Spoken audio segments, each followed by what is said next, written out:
கமலுக்கும் ரஜினிக்கும் ஆரம்பத்துலேருந்தே ஒரு ego clash ஒன்று இருந்துகிட்டே தான் சார் இருக்குது. சேர்ந்து நடிக்க வேணான்னு ஒரு முடிவு பண்ணி 46 வருஷமாக நடிக்காமல் இருக்காங்க.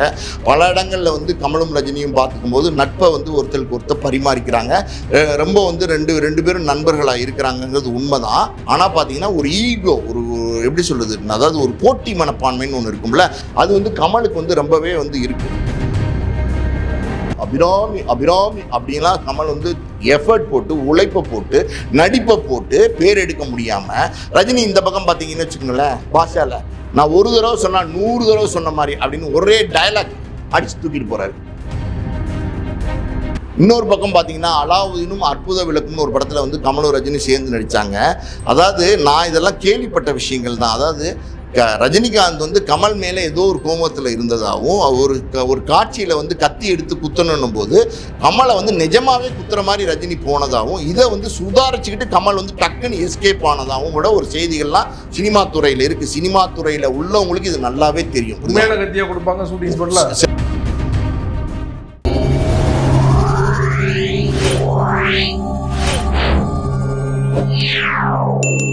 மீடியா சர்க்கிள் நேயர்களுக்கு வணக்கம். இன்றைக்கு நம்மோட நேயர்களுக்காக ஆஸ்கார் மூவிஸ் தயாரிப்பாளரும் திரைத்திறனாய்வாளருமான பாலாஜி பிரபு அவர்கள் நம்மோடு இருந்திருக்கிறார். அவரோடு பேசலாம். வணக்கம் சார். வணக்கம்.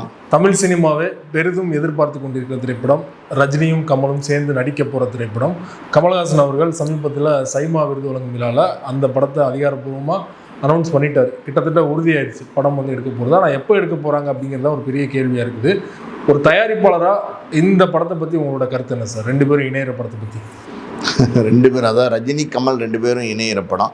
அது எப்போ எடுக்க போகிறாங்கன்னு அறிவிப்பு இல்லாமல் இருக்குதுன்னு நீங்கள் சொன்னீங்க. அது எடுப்பாங்களா, எடுக்க மாட்டாங்களா, எடுக்க முடியுமா, எடுக்க முடியாதா, இந்த மாதிரியான நிறைய கேள்விகள்லாம் இருக்குது. ரஜினி கமல் இணைஞ்சு எடுக்கிற படத்தில் வந்து ஏகப்பட்ட சிக்கல் இருக்குது, ஏகப்பட்ட பிரச்சனை இருக்குது. அப்படி ஒரு படத்தை எடுக்கிறதுக்கு அப்படின்னு நான் நினைக்கிறேன். காரணம் என்னென்னா, ரஜினியும் பார்த்திங்கன்னா தமிழ் சினிமாவில் ஒரு மிகப்பெரிய ஒரு ஆளுமையான ஒரு நடிகர், கமலும் பார்த்திங்கன்னா தமிழ் சினிமாவில் ஒரு மிகப்பெரிய ஆளுமையான நடிகர். 2 பேருமே பார்த்திங்கன்னா வேறு துருவங்களாக இருக்கிறாங்க. ஸோ 2 பேரையுமே ஒரே படத்தில் இணைக்கிறதுங்கிறது ரொம்ப கஷ்டம். ஆரம்ப காலகட்டங்களில் பார்த்திங்கன்னா 16 வயது நிலை, அப்புறம் வந்து அபூர்வ ராகங்கள், நிறைய படங்களில் வந்து நினைத்தாலே இனிக்கும், இளமை ஊஞ்சல் ஆடுகிறது, இப்படி பல படங்களில் வந்து ரஜினியும் கமலும் சேர்ந்து நடிச்சிருந்தாங்க. இப்படி இருந்தாலும் பார்த்திங்கன்னா அன்றைய காலகட்டங்களில் அவங்களுக்கு அந்தளவுக்கு தான் மார்க்கெட் இருந்துச்சு, அந்தளவுக்கு தான் ரசிகர் கூட்டம் இருந்துச்சு. அதுக்கப்புறம் 2 பேருமே பேசி வச்சு தான் அந்த முடிவு எடுத்தாங்க. அதாவது நம்ம மறுபடியும் சேர்ந்து நடிக்க வேண்டாம் அப்படின்ற ஒரு முடிவு வந்து 2 பேரும் பேசி தான் எடுத்தாங்க, ரஜினியும் கமலும். ஆனால் பேசி எடுத்த அந்த முடிவு 1979 அந்த முடிவு எடுத்தாங்கன்னு நினைக்கிறேன். அதுக்கப்புறம் பார்த்திங்கன்னா கிட்டத்தட்ட 46 வருஷமாக எங்கேயுமே எந்த படத்துலையுமே வந்து ரஜினியும் கமலும் சேர்ந்து நடிக்கல. ரஜினியோட படத்தில் வந்து கமல் கேமியோ ரோலோ, இல்லை வந்து கமலோட படத்தில் ரஜினி ஒரு கேமியோ, எதுவுமே வந்து எங்கேயுமே நடிக்கலை. ஸோ இப்படி இருக்கிற நேரத்தில் பார்த்திங்கன்னா இந்த பேச்சுவார்த்தைங்கிறது வந்து இப்போ திடீர்னு நடந்த ஒரு விஷயம் கிடையாது. கிட்டத்தட்ட 2-3 வருஷமாகவே வந்து கமல்ஹாசன் வந்து ரஜினி கிட்ட தேதி கேட்டுக்கிட்டு இருக்காரு. அந்த படம் நம்ம 2 பேரும் சேர்ந்து நடிப்போம் ரஜினி அப்படின்றது வந்து கமல் வந்து ரஜினி கிட்ட சொல்லிட்டு இருக்காரு. 2 பேருக்குமே இன்றைக்கி பெரிய மார்க்கெட் இருக்குது. அந்த 2 பேருக்கும் இருக்கிற மார்க்கெட்டை வந்து ஒன்றா கோர்த்து ஒரு பெரிய பட்ஜெட் படம், அதாவது வந்து தமிழ் இண்டஸ்ட்ரியே ஒரு பெரிய படத்தை எடுத்து அந்த வியாபாரம் இருக்குது பார்த்திங்களா, அதை நம்மளே என்கேஷ் பண்ணலாம், அந்த லாபத்தை நம்மளே எடுக்கலாம் அப்படின்னு வந்து கமல் வந்து ரஜினிகிட்ட சொல்லிட்டு இருக்காரு. ரொம்ப வருஷமாக சொல்லிட்டு இருக்காரு. அந்த படத்தை வந்து கமல் வந்து ராஜ்கமல் இன்டர்நேஷ்னல் சார்பாக தயாரிக்கணும் அப்படிங்கிறது தான் அவருடைய முடிவாக இருக்குது. ஸோ இதை ரஜினிகிட்ட சமீபத்தில் மறுபடியும் பேசியிருப்பார்னு நினைக்கிறேன். சொல்லி ரஜினியும் வந்து அதுக்கு ஓகே சொல்லிட்டாரு போல். ஸோ இப்படி இருக்கும்போது கமலே வந்து இந்த படம் நடக்க போகுது அப்படிங்கிறத சொல்லியிருக்காரு. ஸோ இதில் நிறைய சிக்கல் இருக்குது அப்படின்னு நான் நினைக்கிறேன். முதல்ல வந்து இந்த 2 ஆளுமைகளையும் வச்சு ஒரு படம் எடுக்கும்போது 2 பேருமே பார்த்திங்கன்னா பெரிய ரசிகர்கள் பட்டாளம் உள்ளவங்க. ரஜினியை பொறுத்த வரைக்கும் ஒரு மாசான நடிகர், கமலை பொறுத்த வரைக்கும் ஒரு கிளாஸான நடிகர். ஸோ 2 பேருக்குமே ஈக்குவலான ஆடியன்ஸ் இருக்குது. 2 பேருமே சமகாலத்தில் வந்து சினிமாக்குள்ளே வந்தவங்க. 2 பேருமே போட்டி நடிகர்களாக இன்னைக்கு வரைக்கும் பார்க்கப்படுறாங்க. ஸோ அப்படி 2 பேருமே இணையும் போது 2 பேரையும் திருப்திப்படுத்துகிற மாதிரி ஒரு கதை வந்து இருக்கா அப்படின்னா அது ரொம்ப கஷ்டம்தான். அப்படி ஒரு கதை இனிமேல் உருவாக்கலாம் அப்படின்னா கூட அது எப்படி வந்து இந்த மாதிரி ஒரு கதையை உருவாக்க முடியும்? அதாவது ஈக்குவல் இம்பார்ட்டன்ஸ் கொடுக்கணும், அதுதான் ரொம்ப முக்கியம். அதாவது கமலுக்கான இம்பார்ட்டன்ஸ் வந்து அது வந்து கொஞ்சம் கூட வந்து ரஜினிக்கான இம்பார்ட்டன்ஸுக்கு குறையாமல் இருக்கணும். அதே மாதிரி ரஜினிக்கான இம்பார்ட்டன்ஸ் வந்து கமலுக்கான இம்பார்ட்டன்ஸில் குறையாமல் இருக்கணும். ஸோ இந்த ஈக்குவல் இம்பார்ட்டன்ஸ் கொடுத்து ஸ்க்ரீன் ஷேரிங், அதாவது வந்து 2 பேருக்குமே ஈக்குவலாக இருக்கிற மாதிரி ஒரு கதையை எழுத முடியுமா அப்படின்னா கஷ்டம்தான்.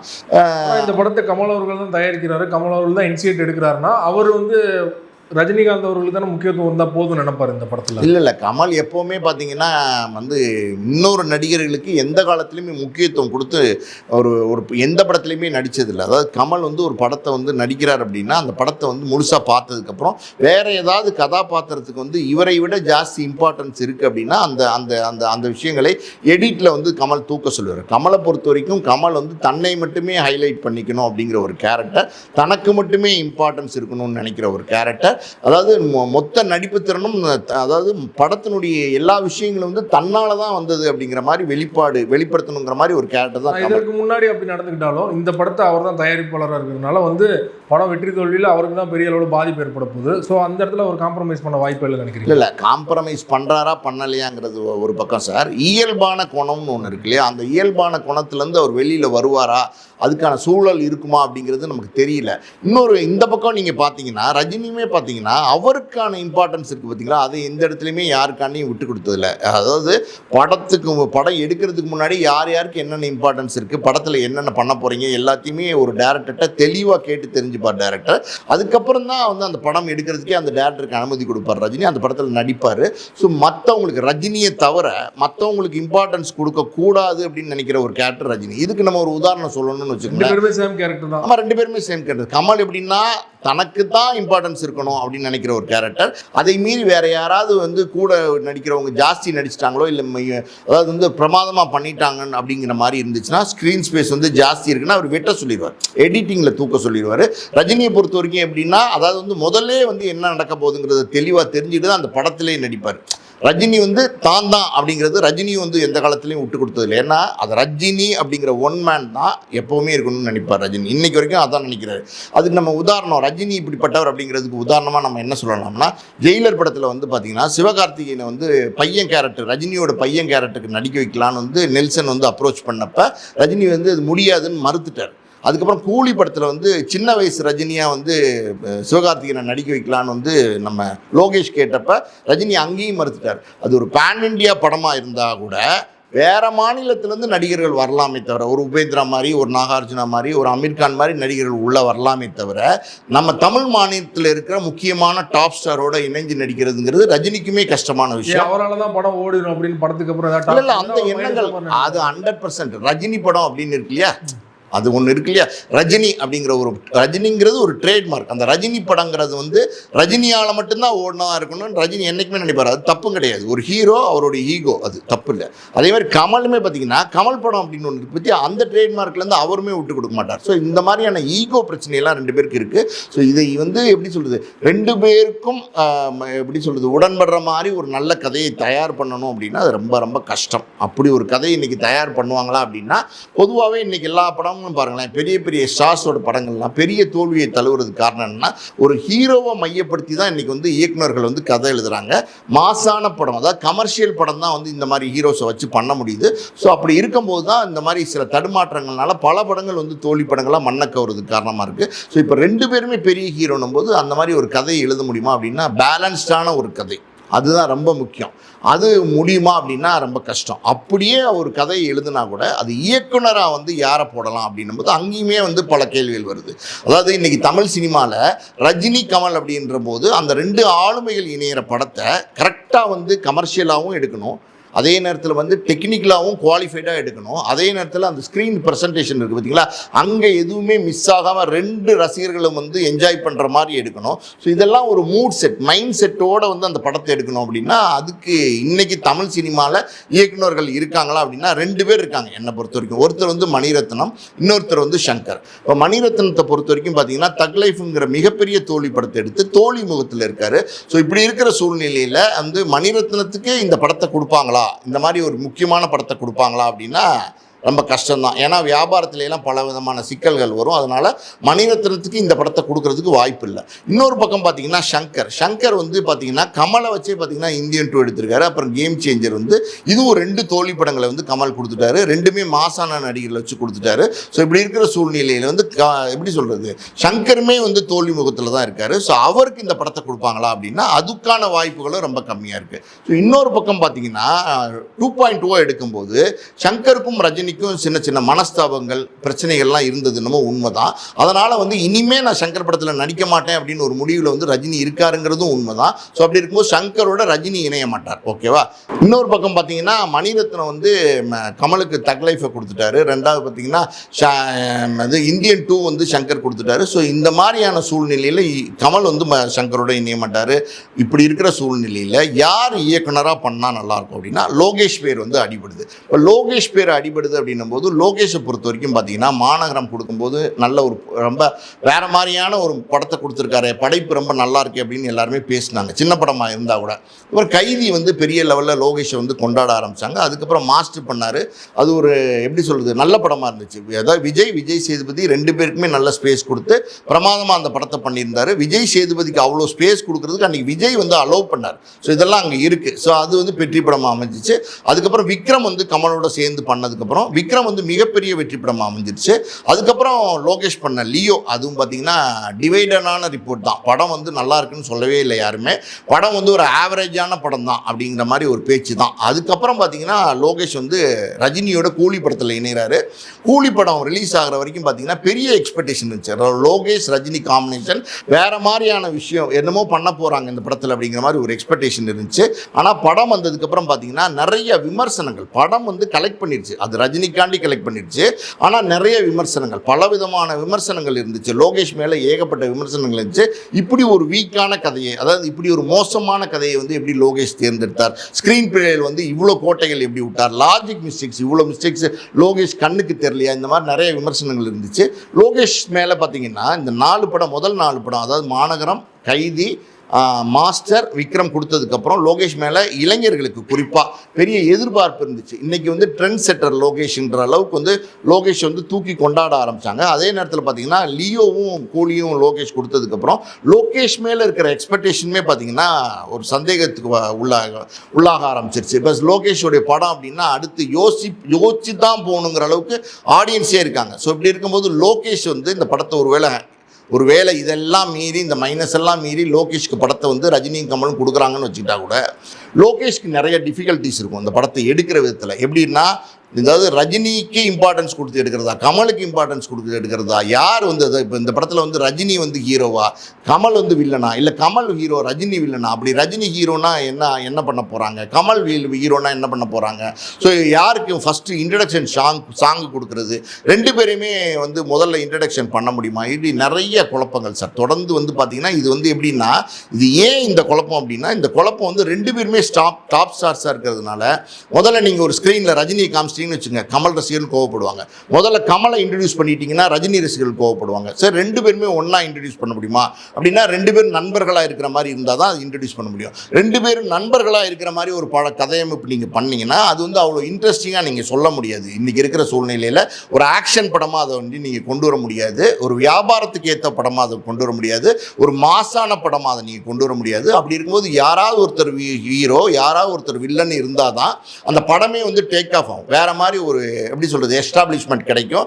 ஸோ அப்படி ஒரு சூழ்நிலையில் வந்து படம் பண்ண முடியுமா லோகேஷனுக்கு லோகேஷ்க்கு கஷ்டம். அது இல்லாமல் பார்த்தீங்கன்னா லோகேஷ் இதுக்கு முன்னாடி வந்து எப்படி சொல்கிறது, விக்ரம் படத்தில் வந்து கமலோட ஒர்க் பண்ணதுனால கமலுடைய மைனஸ் ப்ளஸ், கமல் என்னென்ன பண்ணுவார், கமல் எங்கெங்கே ரியாக்ட் பண்ணுவார், எது வேணும்னு நினைப்பார், எது வேணாம்னு நினைப்பார், இதெல்லாம் வந்து லோகேஷ் நல்லா தெரியும். இந்த பக்கம் பார்த்தீங்கன்னா கூலியில் வந்து ரஜினியோட ஒர்க் பண்ணதுனால ரஜினியோட மைனஸ் ப்ளஸ் அதுவும் வந்து லோகேஷ்க்கு தெரியும். ஸோ இப்படி இருக்கும்போது இவங்க ரெண்டு பேரையும் இணைச்சு ஒரு படம் பண்ணணும் போது அந்த படத்தில் எத்தனை விதமான பிரச்சனைகள் வரும் அப்படிங்கிறது லோகேஷ்க்கு தெளிவாகவே தெரியும். ஸோ ரெண்டு பேரும் கமல் ரஜினி சேர்ந்து லோகேஷை இயக்குனராக வந்து பண்ண சொன்னா கூட லோகேஷ் நிச்சயமா இந்த பண்றதுக்கு யோசனை பண்ணுவார், நிச்சயமா பின்வாங்குவார். நிச்சயமா இந்த படத்தை எடுத்தா அது நம்ம நினைக்கிற மாதிரியான படமா வராது, அது வந்து இப்போ நம்மளை வந்து மறுபடியும் சரிவில் கொண்டு வந்து விட்டுரும் அப்படின்னு ஒரு பயத்தில் அவருடைய கேரியர் இருக்குல்ல, அதை வந்து யோசனை பண்ணி இதை பண்றதுக்கான யோசனையில் லோகேஷ் இருப்பார். கரியரோட ஒரு பீக்னா ரெண்டு பேரும் சேர்த்து படம் பண்றது தானே சார், எல்லா இயக்குனரோட ஆசை அதுதான் இருக்கும். அதையே அவர் வேணும்னு சொல்ல போறாரு சார். நான் சொன்ன மாதிரி இந்த மாதிரி டிஃபிகல்ட்டிஸ்லாம் இருக்குது. கரியரோட பீக்கில் நீங்கள் ஒரு விஷயத்தை பாருங்கள், கெரியரோட பீக்கில் லோகேஷ் வந்து ஒத்துக்கிட்டு நீங்கள் வந்து சொன்ன மாதிரி ரஜினி கமலை இயக்குறதுங்கிறது ஓகே சூப்பர் அப்படின்னு சொல்லி சந்தோஷமாக ஒரு படத்தை இயக்க வராரு. அந்த படத்தை அவர் நினச்ச மாதிரி வந்து எடுக்க முடியலன்னா, ஆடியன்ஸ் எதிர்பார்த்த மாதிரி கொடுக்க முடியலன்னா அந்த படம் வந்து மிகப்பெரிய தோல்வி படமாக ஆயிடுச்சு. ஒருவேளை அதாவது வந்து டிசாஸ்டர், அதாவது வந்து பெரிய ட்ரால் மெட்டீரியலாக மாறிடுச்சு அப்படின்னா பெரிய லெவலில் லோகேஷோட கேரியர் அதோட முடிஞ்சிடும். முடிஞ்சிருமா முடியாது. அதனால் அந்த ரிஸ்க் பாயிண்ட் ஒன்று இருக்குது பார்த்தீங்களா, அது as a director as a creator நிச்சயமாக அவர் யோசிப்பார், யோசிக்காமல் இருக்கவே மாட்டார். ஸோ அதுக்கப்புறம் இதெல்லாம் மீறி வந்து லோகேஷ் எடுத்துப்பாரா அப்படின்னு தெரில. ஆனால் லோகேஷ் மேலே உள்ள எதிர்பார்ப்பு இன்னைக்கு வந்து முந்தி இருந்த மாதிரி இல்லை. இப்போ இந்த படத்தை வேறு யாராவது இயக்கலாமா, வேறு தமிழில் இயக்குநர்களே இல்லை அப்படின்னா உண்மையாலுமே இயக்குநர்கள் இல்லை. வேறு யாரையுமே நீங்கள் பண்ண சொல்ல முடியாது. ஒரு அட்லியோ இல்லை வந்து ஒரு கார்த்திக் சுப்ராஜோ இல்லை ஒரு நென்சலியோ இந்த படத்தை வந்து கொடுத்து பண்ணுங்கன்னு சொல்ல முடியாது. ஸோ இது தவிர்த்து வேறு பெரிய டேரக்டர்ஸ் வந்து தமிழ் சினிமாவில் இருக்கிறாங்களா அப்படின்னா இல்லை. இப்போ நீங்கள் வந்து வேறு லாங்குவேஜ் டேரக்டர்ஸை கொண்டு வரலாமா அப்படின்னா வேறு லாங்குவேஜ் டேரக்டர்ஸ் யார் கொண்டு வரலாம் அப்படின்னும் போது, பாகுபலி படம் எடுத்தார்ல ராஜமௌழி, அவரை வந்து டேரக்டராக ஃபிக்ஸ் பண்ணலாம் அப்படின்னா அது ஒரு நியாயமாக இருக்கும். ஏன்னா வந்து இதுக்கு முன்னாடி பார்த்தீங்கன்னா RRR படம்லாம் பார்த்தீங்கன்னா ராம் சரண் ஜூனியர் என்டிஆர் ரெண்டு பேருமே வந்து வச்சு, ரெண்டு பேருமே பெரிய நடிகர்கள் தெலுங்குல ஈக்குவலாக ஸ்பேஸ் கொடுத்து அந்த நாட்டு பாட்டெல்லாம் பார்த்தீங்களா கரெக்டாக பக்காவாக ஒரு பேக்கேஜாக அந்த படத்தை எடுத்து ஆஸ்கார் அவார்டெல்லாம் வாங்கிட்டு வந்துட்டார். அதே நேரத்தில் பார்த்தீங்கன்னா பாகுபலி, RRR இன்னும் பல படங்களில் பார்த்தீங்கன்னா கலெக்ஷன் வைஸும் பார்த்தீங்கன்னா 1000 கோடியை தாண்டின படங்களாக இருக்கிறதுனால ஒரு எஃபிஷியன்ட் டேரக்டராக நம்ம வந்து ராஜமௌழியை கொண்டு வரலாம். இல்லைன்னா நம்ம வந்து புஷ்பா 1 புஷ்பா 2 கொடுத்தார் இல்லையா சுகுமார், அவர் பார்த்தீங்கன்னா ஒரு எப்படி சொல்கிறது அல்லு அர்ஜுனை வச்சுக்கிட்டே பார்த்தீங்கன்னா பேங் பண்ணார் படத்தை. 2000 கோடி அடிக்கிற மாதிரி படத்தை எடுத்து சக்ஸஸ் பண்ணார். ஸோ அந்த அளவில் அவர் எஃபிஷியண்ட்டாக இருப்பாருன்னா இருக்கலாம், எஃபிஷியண்ட்டாக இருக்கலாம். இதெல்லாம் மீறி KGF டேரக்டர் பிரசாந்த் நீல் இவங்க 3 பேர் வந்து வெளி மாநிலத்திலேருந்து கொண்டு வரலாம் அப்படின்னா கொண்டு வரதுக்கு வாய்ப்பு இருக்குது. ஒருவேளை கொண்டு வந்தால் ஏன் தமிழில் இயக்குநர்களே இல்லையா, தமிழ் இயக்குநர்கள் பண்ண முடியாதா, அப்போ தமிழில் இயக்குநர்களுக்கு வந்து திறமை இல்லையா அப்படிங்கிற மாதிரி நிறைய பேச்சுக்கள் விவாதங்கள்லாம் வரும் ஒரு பக்கம். இதெல்லாம் மீறி கொண்டு வந்தால் கூட நம்ம தமிழ்நாட்டு மண், அந்த மண்ணுக்கு என்ன விருப்பம், அந்த மண் சார்ந்த மக்களுக்கு என்ன விருப்பம், அது இல்லாமல் கிட்டத்தட்ட 40 வருஷமாக ஒரு தமிழனாக இருந்து ரஜினியை பார்க்குறதும் தமிழனாக இருந்து கமலை பார்க்குறதும் அந்த உணர்வோடு ஒரு படம் எடுக்கிறது. ஒரு உதாரணத்துக்கு லோகேஷ் மாதிரி, மணிரத்னம் மாதிரி, சங்கர் மாதிரி ஒரு தமிழனா இருந்து படம் எடுக்கிறது பார்த்தீங்களா, அந்த உணர்வோட வந்து ரஜினினா யாரு அப்படின்னு தெரியும் தமிழ் இண்டஸ்ட்ரியில், கமல்னா யாருன்னு தெரியும். இவங்க 2 பேரும் இணைச்சு ஒரு படம் பண்ணும்போது அந்த தமிழ் ஒரு இயக்குனர் பண்ணக்கூடிய அளவுக்கு ஒரு வேற மாநிலத்தை வந்து வர இயக்குனர் வந்து பண்ணுவாங்களா அப்படின்னா சந்தேகம்தான். ஸோ இது இந்த மாதிரி பல விஷயங்கள் இருக்குது. இன்னும் சொல்லப்போனால் இது ஒரு பேன் இண்டியா படமாக எடுத்தால் தான் இந்த பட்ஜெட்டை வந்து கவர் பண்ணுற அளவுக்கு வேர்ல்டு வைட் ரிலீஸ் பண்ண முடியும், பல மாநிலங்களில் ரிலீஸ் பண்ண முடியும். ஸோ இங்கே ரஜினி கமலுக்கே ஈக்குவல் ஸ்பேஸ் கொடுக்கணும் போது இது ஒரு பேன் இண்டியா படமாகவும் எடுக்க முடியாது. சும்மா ஒரு பேச்சு சொல்கிறேன், ஒரு உபேந்திரா, ஷாருக் கான், ஆமீர் கான் யாரோ ஒரு கேமியோ, இல்லை வந்து தெலுங்குல ஒரு பெரிய நடிகர் சிரஞ்சீவி யாரோ ஒரு கேமியோ கொண்டு வந்தால் கூட அங்கே வந்து அவங்க முக்கியமான நடிகர்களாக இருக்கிறாங்க, அவங்க வந்து டாப் ஸ்டாராக இருக்கிறாங்க. அந்த நடிகர்களை ஏன் இந்த படத்தில் கொண்டு வந்து போடுறாங்கன்னா இந்த படத்தில் இந்த படத்தினுடைய வியாபாரத்தை ரெட்டி பார்க்கறதுக்கு தான் பண்ணுறாங்க. அந்தந்த மாநிலங்களில் வந்து அந்த ஸ்டாருக்காண்டி இந்த படம் பார்க்கணும், அந்த ரசிகர்களை பார்க்க வைக்கணுங்கிற நோக்கத்தில் தான் பேன் இண்டியா படமாக எடுக்கிறாங்க. ஸோ அப்படி இருக்கும்போது இவங்களை எல்லாம் கூட்டு வந்து உள்ளே போட்டிங்கன்னா அப்போ ரஜினி கமலுக்கு உள்ள ஸ்பேஸ் ஆட்டோமேட்டிக்காக கம்மியாயிரும். ஸோ ஏற்கனவே வந்து ரஜினி கமலுக்கு ஈக்குவல் ஸ்பேஸ் கொடுக்க முடியுமாங்கிற பிரச்சனையெல்லாம் இருக்குது. ஸோ இப்படி இருக்கும்போது இந்த பேன் இண்டியா அப்படிங்கிற மாதிரியான ஒரு படமாக இது இருக்குமா அப்படின்னா அதுக்கான வாய்ப்புகளையும் இந்த படம் வந்து இழந்துருது. இதெல்லாம் மீறி பார்த்தீங்கன்னா பட்ஜெட்னும் போது ரஜினி பெரிய சம்பளம் வாங்கக்கூடிய ஒரு நடிகர், கமல் பெரிய சம்பளம் வாங்கக்கூடிய ஒரு நடிகர். இப்போ ரஜினிக்கு என்ன சம்பளம் கொடுக்குறீங்களோ அந்த சம்பளத்தை கமல் கொடுக்கணும், கமலுக்கு என்ன சம்பளமோ அது ரஜினிக்கு இருக்கணும். கமலுக்கு குறைச்ச சம்பளமோ ரஜினிக்கு கூடுதல் சம்பளம் கொடுத்தா என்ன ஆகும், பிரச்சனை வரும். மறுபடியும் சார் நீங்கள் ப்ரொடியூசருங்கிறது நீங்கள் தயாரிப்பாளர், நீங்கள் அந்த படத்தை எடுக்க போகிறீங்கிறது அது தனி கணக்கு சார். நீங்கள் தயாரிப்பாளர், ஓகேவா. கமல் அந்த படத்தினுடைய தயாரிப்பாளர், கமல் அந்த படத்தினுடைய நடிகர் கமல், தயாரிப்பாளர் கமல். இவங்க 2 பேரும் நீங்கள் மிக்ஸ் பண்ணாதீங்க. தயாரிப்பாளர் கமல் வேற, அவர் ப்ரொடக்ஷன் சைடு பார்த்துக்கிறவர். நடிகர் கமலாக வரும்போது அதுக்கான ஈகோ ஒன்று இருக்குல்ல. ரஜினியோட கம்மி சம்பளத்தை கமல் கொடுப்பீங்களா, இல்லை கமலோட கம்மி சம்பளத்தை ரஜினி கொடுப்பீங்களா? ஸோ 2 பேருக்கு ஈக்குவலான ஒரு சம்பளம் கொடுக்கணும். ரஜினி இன்னைக்கு கிட்டத்தட்ட பார்த்தீங்கன்னா கூலியிலாம் 150 கோடி ரூபா வாங்கியிருக்காரு. ஸோ இப்படி ஒரு மாசான படத்தில் நடிக்கிறதா இருந்தால் ஒருவேளை ஃப்ரெண்டுக்காண்டி நடித்தா கூட மறுபடியும் 150 கோடி ரூபா தான் வாங்குவார். ஸோ ரஜினிக்கு ஒரு 150 கோடி ரூபா, கமலுக்கு ஒரு 150 கோடி ரூபான்னும் போது மற்ற இயக்குநர்கள் அது இதுன்னு சம்பளம்லாம் கொண்டு வந்தால் கிட்டத்தட்ட ஒரு 500-600 கோடி ரூபா பட்ஜெட்டில் தான் இந்த படத்தை பண்ண முடியும். அதுதான் வாய்ப்பு இருக்குது. ஸோ 500-600 கோடி ரூபாவில் பட்ஜெட்டில் பண்ணும்போது நான் சொன்ன மாதிரி பேன் இண்டியா படமாகவும் பண்ண முடியாது, அதுக்கேற்ற வியாபாரமும் பண்ண முடியாது. இந்த படத்தை வந்து தமிழ்நாட்டை தவிர மற்ற லாங்குவேஜில் வந்து பார்த்தீங்கன்னா பெரிய எதிர்பார்ப்பு உள்ள படமாக ஆக்க முடியாது. வேர்ல்டு வைட் ரிலீஸ் பண்ணுவாங்க, அது வேறு. ஆனால் பார்த்தீங்கன்னா வேர்ல்டு வைட் இருக்கிற எப்படி சொல்கிறது, ஒரு ஹிந்திக்காரன், ஒரு தெலுங்குக்காரன், ஒரு மலையாளி, ஒரு கன்னடக்காரன் எல்லாம் வேர்ல்டு வைட் இருக்கவங்க படத்தை பார்ப்பாங்க ஒரு பேன் இண்டியா படம் போது. இங்கே வந்து தமிழ் மக்கள் மட்டும்தான் படத்தை பார்ப்பாங்க. ஸோ இந்த அட்வான்டேஜஸ்லாம் இருக்கிறதுனால இருக்கிறதுனால ஸோ அந்த கலெக்ஷன் ஒன்று இருக்குது பார்த்தீங்களா, அதையுமே நம்ம எதிர்பார்க்க முடியாது. கலெக்ஷன் வந்து 700 கோடி ரூபா 600 கோடி ரூபா பட்ஜெட்டில் ஒரு படத்தை எடுத்துட்டு அது கிட்டத்தட்ட 1300 1400 கோடி ரூபா வந்து எப்படி சொல்கிறது கிராஸ் பண்ணாதான் இங்கே வந்து நெட்டு நீங்கள் போட்டு 700 கோடி ரூபாயோ 600 கோடி ரூபாய் எடுக்க முடியும். ஸோ அப்படி இருக்கும்போது அந்த அளவுக்கு பண்ணுமா அப்படின்னா ரொம்ப கஷ்டம். ஸோ பலவிதமான சிக்கல்கள் இதுக்குள்ளே இருக்குது. இதெல்லாம் மீறி வந்து இன்னொரு விஷயம் இருக்குது. அது என்ன அப்படின்னா, கமலுக்கும் ரஜினிக்கும் ஆரம்பத்துலேருந்தே ஒரு ஈகோ கிளாஷ் ஒன்று இருந்துகிட்டே தான் சார் இருக்குது. சேர்ந்து நடிக்க வேணான்னு ஒரு முடிவு பண்ணி 46 வருஷமாக நடிக்காமல் இருக்காங்க. பல இடங்களில் வந்து கமலும் ரஜினியும் பார்த்துக்கும் போது நட்பை வந்து ஒருத்தருக்கு ஒருத்தர் பரிமாறிக்கிறாங்க. ரொம்ப வந்து ரெண்டு பேரும் நண்பர்களாக இருக்கிறாங்கங்கிறது உண்மை தான். ஆனால் பார்த்தீங்கன்னா ஒரு ஈகோ, ஒரு எப்படி சொல்கிறது, அதாவது ஒரு போட்டி மனப்பான்மைன்னு ஒன்று இருக்கும்ல, அது வந்து கமலுக்கு வந்து ரொம்பவே வந்து இருக்குது. அது வந்து ரஜினி மேலே அந்த கமலுக்கு அந்த கோவங்கள் இருந்தது என்னமோ உண்மை தான். இப்பயும் அந்த கோவங்கள் இருக்கிறதுக்கான வாய்ப்பு இருக்குது. அதுக்கு என்ன காரணம்னா, கமல் பார்த்தீங்கன்னா ஆரம்பத்துலேருந்தே பார்த்தீங்கன்னா அது எப்படி சொல்கிறது 16 வயதுங்களே கோமணத்தை கட்டிட்டு சப்பானி மாதிரி நடித்தார். ஆனால் ரஜினி என்ன பண்ணார், அதே படத்தில் வில்லனாக நடித்தார். ஆனால் உட்காந்துட்டு இது எப்படி இருக்குது ஒரு டைலாக், ஒரே ஒரு டைலாக்கு பக்கத்தில் பார்த்தீங்கன்னா கவுண்டமணி உட்காந்துட்டு 10 வச்சுட்டே பரட்டை அப்படின்னோடனே மாச தியேட்டர்லாம் வந்து தெரிக்க ஆரம்பிச்சிருச்சு. கிளாப் பண்ண ஆரம்பிச்சிட்டாங்க, கொண்டாட ஆரம்பிச்சிட்டாங்க ரஜினியை. எப்படி கமல் வந்து ஃபுல்லாக உடல் உழைப்பை போட்டு காலை வந்து கோணலாக வச்சு நடித்து கோமணம் கட்டி நடித்து என்னென்னமோ பண்ணால் கூட கமலுக்கு கிடைக்க வேண்டிய பேரை விட பல மடங்கு வந்து ரஜினி கிடைச்சிருச்சு. அதே மாதிரி பார்த்தீங்கன்னா சிற்பிக்குள் முத்து, அப்புறம் வந்து அபூர்வ சகோதரர்கள், அப்புறம் வந்து அவ்வை சண்முகி, தசாவதாரம், அப்புறம் பார்த்தீங்கன்னா நம்ம எப்படி சொல்கிறது அபிராமி அபிராமி அபிராமி அபிராமி அபிராமி அப்படின்லாம் கமல் வந்து எஃபர்ட் போட்டு உழைப்பை போட்டு நடிப்பை போட்டு பேர் எடுக்க முடியாமல் ரஜினி இந்த பக்கம் பார்த்தீங்கன்னு வச்சுக்கோங்களேன், பாஷாவில் நான் ஒரு தடவை சொன்னால் 100 தடவை சொன்ன மாதிரி அப்படின்னு ஒரே டைலாக் அடிச்சு தூக்கிட்டு போகிறாரு. ஸோ ரஜினி கமலும் பார்த்தீங்கன்னா கமல் வந்து தன்னுடைய உழைப்பெல்லாம் போட்டு என்னென்ன பண்ண முடியுமோ எல்லா விஷயங்களையும் பண்ணி எத்தனையோ படங்கள், மைக்கேல் மதன காமராஜன்லேருந்து தெனாலியிலேருந்து ஒவ்வொரு படம் பாருங்களேன் கமலோட படங்கள், அந்த குருதி புனல்லேருந்து எல்லா மகாநதியிலேருந்து எல்லா படத்துலையும் வேறு மாதிரியான கதாபாத்திரங்களில் நடித்து உழைப்பை போட்டு என்னென்னமோ குட்டிக்கரணெல்லாம் போட்டால் கூட ரஜினியோடைய மாசை வந்து கமலால் தொட முடியல, ரஜினியோட கலெக்ஷனை வந்து கமலால் தொட முடியல. இது வந்து கமலுக்கு உள்ளுக்குள்ள ஒரு வடுவாகவே வந்து கிட்டத்தட்ட 45 46 50 வருஷமாக இருந்துக்கிட்டு இருக்கு. இப்படி இருக்கிற சூழ்நிலை 2023 நினைக்கிறேன் விக்ரம் படம் லோகேஷோட இணைஞ்ச அந்த விக்ரம் படம் தான் கமலுக்கு வந்து அவருடைய வாழ்க்கையிலே ஒரு மாசான கிளாஸான எக்ஸ்ட்ரானரி கலெக்ஷன் பண்ண கோடிகளை வந்து தாண்டி கலெக்ட் பண்ண ஒரு படமா இருந்ததுனால, கொண்டாடக்கூடிய ஒரு படமா இருந்ததுனால அன்னைக்கு தான் வந்து கமலே நிமிர்ந்து உட்கார்றார், நானும் போட்டியாளண்டா அப்படிங்கிற மாதிரி. புரியுதா உங்களுக்கு? ஸோ இப்படியெல்லாம் வந்து சில வருத்தங்கள் இருக்குது. அதனால் வந்து ஒரு இன்னொரு பக்கம் பார்த்தீங்கன்னா ரஜினியுமே பார்த்தீங்கன்னா இன்னொரு பக்கம் பார்த்தீங்கன்னா அலாவுதீனும் அற்புத விளக்கும்னு ஒரு படத்தில் வந்து கமலும் ரஜினி சேர்ந்து நடித்தாங்க. அதாவது நான் இதெல்லாம் கேள்விப்பட்ட விஷயங்கள் தான். அதாவது ரஜினிகாந்த் வந்து கமல் மேலே ஏதோ ஒரு கோபத்தில் இருந்ததாகவும் ஒரு காட்சியில் வந்து கத்தி எடுத்து குத்தணும் போது கமலை வந்து நிஜமாவே குத்துற மாதிரி ரஜினி போனதாகவும் இதை வந்து சுதாரிச்சுக்கிட்டு கமல் வந்து டக்குன்னு எஸ்கேப் ஆனதாகவும் கூட ஒரு செய்திகள்லாம் சினிமா துறையில் இருக்குது. சினிமா துறையில் உள்ளவங்களுக்கு இது நல்லாவே தெரியும். அந்த காலத்தில் அப்படி ஒரு காட்சிக்காண்டி கொடுத்துருக்காங்க, அதை குத்த போன மாதிரி ஒரு காட்சி, அது அந்த கத்தி தேவைப்பட்டது, அதனால வந்து அது கொடுத்துருக்காங்க. அந்த நேரத்தில் இப்படி ஒரு சம்பவம் நடந்தது. ஸோ இதெல்லாம் வந்து கூட்டி கழிச்சு பார்த்தா ஒருத்தர் மேல ஒருத்தர் வந்து போட்டி அப்படிங்கிறது இருக்கு பார்த்தீங்களா, அது வந்து இன்னைக்கு வரைக்கும் இருக்க தான் செய்யுது. ஒருத்தர் வந்து போட்டிங்கிறதுல வந்து ரெண்டு பேருமே விலகவே இல்லை.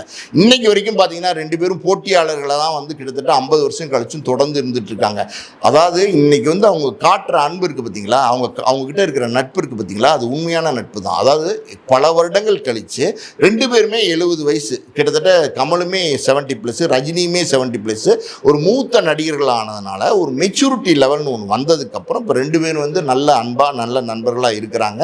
ஸோ அதனால் வந்து இந்த ஈகோ பிரச்சனையெல்லாம் வந்து நிறைய இருக்குது. இதை மீறி நான் ஒரு விஷயம் சொல்கிறேன் கேளுங்க சார். இந்த மாதிரி ஆபத்தான விஷயங்களில் வந்து ரஜினி எப்பவுமே செய்ய மாட்டார். ஒரு உதாரணத்துக்கு கமல் போய் ரஜினி சொல்லலாம், அதாவது வந்து ரஜினி நம்ம இந்த படத்தை வந்து எடுக்கலாம், ப்ராஃபிட் ஷேர் பண்ணிக்கலாம், ஏன்னா பட்ஜெட் கண்ணா பண்ணான்னு வருது, ஒரு பட்ஜெட்டுக்குள்ளே கொண்டு வரணும்னா படத்தை எடுத்துடலாம், நம்ம ரெண்டு பேருமே சம்பளம் இல்லாமல் நடிக்கலாம், லாபத்தில் பாதி எடுத்துக்கலாம் அப்படின்னு சொன்னால் எப்போவுமே ரஜினி வந்து ரிஸ்க் எடுக்க மாட்டார். ரஜினி நினைப்பார், என் சம்பளத்தை கொடுத்துருங்க, எனக்கு வந்து தேவை சம்பளம் அப்படின்னு ரிஸ்க் இல்லாமல் கேம் விளையாட தான் ரஜினி விரும்பார். ஆனால் கமலை பொறுத்த வரைக்கும் எப்பவுமே என்னென்னா ரிஸ்க் எடுக்கிறது தான் கமல் விரும்பார். ஸோ ரெண்டு பேருமே பார்த்தீங்கன்னா வேறு துருவங்களாக இருக்கிறதுனால ஸோ இதுக்கான வாய்ப்புகள் சாத்தியக்கூறுகள்னு ஒன்று இருக்குது பார்த்தீங்களா, அது வந்து ரொம்ப கம்மியாக இருக்கும். அது இல்லாமல் பார்த்தீங்கன்னா இந்த படத்தில் வந்து ரஜினி வந்து இப்போ சம்மதம் சொல்லியிருக்காருன்னு நினைக்கிறேன். ஆனால் எப்படி அரசியலுக்கு நான் வருவேன் அரசியலுக்கு நான் வருவேன் அப்படின்னு அப்படியே தாக்கு காமிச்சிட்டே இருந்துட்டு கடைசியில் வந்து ஒரு காலகட்டத்துக்கு அப்புறம் இல்லை நான் அரசியலுக்கு வரலைன்னு மூடிட்டு போனார் கதவை. அந்த மாதிரி வந்து கமல் படத்தில் வந்து நான் நடிப்பேன், நாங்கள் 2 பேரும் சேர்ந்து நடிப்போம் இது 2-3 வருஷமாக நடந்துட்டு இருக்கு. நடிப்போம்னு சொல்லிட்டு நடிக்கலைன்ட்டு போயிடுவார் ரஜினி. இதுதான் வந்து ரஜினியோட இயல்பு. ஸோ கமலுக்கும் அது தெரியும், இந்த மாதிரிலாம் நடக்கும் அப்படிங்கிறது தெரியும். ஒரு வேளை இது நடந்தால் இது வந்து நல்ல ப்ராஜெக்ட், இதை வந்து கரெக்டாக பண்ணால் நல்ல லாபம் கிடைக்கும், ராஜ்கமல் ஃபிலிம்ஸ் சார்பாக தயாரித்தா நல்ல லாபத்தை நம்ம எடுக்கலாங்கிற எண்ணத்துக்கு வந்து கமல் வந்து வந்துட்டார். கமல் வந்து இப்படி விக்ரம் படத்துக்கு அப்புறம், அமரன் படத்துக்கு அப்புறம் ராஜ்கமல் ஃபிலிம்ஸ் மூலமாக நல்ல படங்களை தயாரித்து வியாபாரியாக மாறிட்டார். நல்ல நடிகர், அது இல்லாமல் நல்ல வியாபாரியாகவும் மாறிட்டதுனால ஸோ அது ஒரு கால்குலேஷன் கமல் பண்ணுறாரு. ரஜினியோட கால்குலேஷன் வேறு விதமாக இருக்கும் அப்படின்னு தான் நினைக்கிறேன். காமெடியாக சொல்லணும் அப்படின்னு வச்சுக்கோங்களேன், ஒருத்தர் ஒருத்தர் வந்து ஸ்வீட் பூந்தி, இன்னொருத்தர் வந்து காரா பூந்தி, ரெண்டையும் மிக்ஸ் பண்ணி சாப்பிட்டா நல்லா தான் இருக்கும், ஆனால் நடக்கணுமே. ரஜினி கமல் இணையிற படத்தில் உள்ள சிக்கல்களை ஒரு தயாரிப்பாளராக அவங்களோட அனுபவங்களை வச்சு நிறைய விஷயங்கள் எங்களோட பகிர்ந்து கொண்டீங்க. இந்த சிக்கலெல்லாம் மீறி படம் வெளிவருதா, படம் ஆரம்பிக்கிறாங்களா அப்படிங்கிறத பொறுத்திருந்து பார்க்கலாம். மிக்க நன்றி சார். நன்றி.